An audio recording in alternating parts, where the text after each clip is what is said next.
ছাত্র জনতার আন্দোলনে আহত ও নিহতদের স্মরণে আজ দেশব্যাপী শহীদী মার্চ কর্মসূচি পালন করবে বৈষম্য বিরোধী ছাত্র আন্দোলন।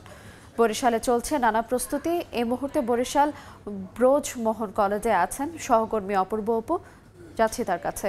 অপু, জনতার গণ অভ্যুত্থানে গত 5ই আগস্টের পর আজকে 5ই সেপ্টেম্বর 1 মাস পূর্ণ হলো শেখ হাসিনা সরকার পতনের, এবং এই দিনটিতে নানান আয়োজন করেছে বরিশালের বৈষম্য বিরোধী ছাত্র আন্দোলনের নেতাকর্মীরা।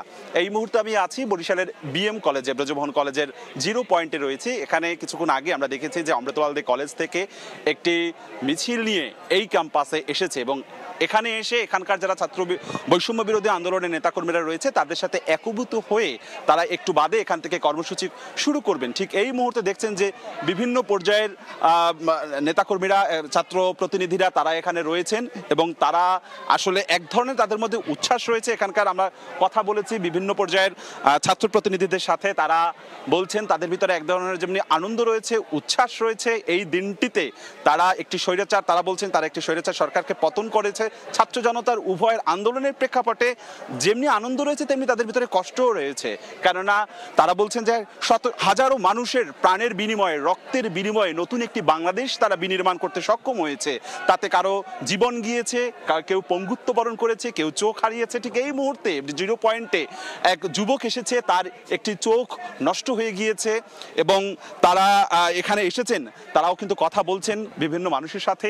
তিনি জানেন না তিনি আর জীবনে এই আলো দেখতে পারবেন কিনা, পৃথিবীর এই সৌন্দর্য তিনি দেখতে পারবেন কিনা। তবুও তিনি বলছেন, আমি হয়তো বা পৃথিবীর সৌন্দর্য দেখতে পারবো না, কিন্তু একটি নতুন বাংলাদেশে বিনির্মাণে আমি সক্ষম হয়েছি।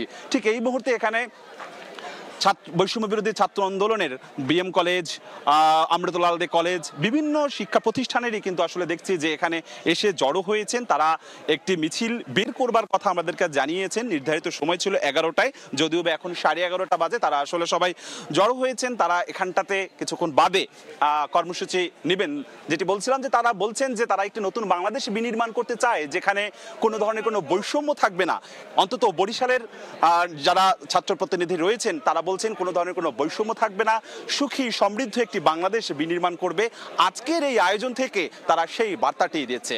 বরিশালের ব্রজমোহন কলেজ থেকে 0 পয়েন্টের থেকে আজকে আমার কাছে সবশেষ এতটুকুই খবর ছিল। আমরা সরাসরি যুক্ত ছিলাম বরিশালের ব্রজমোহন কলেজ থেকে।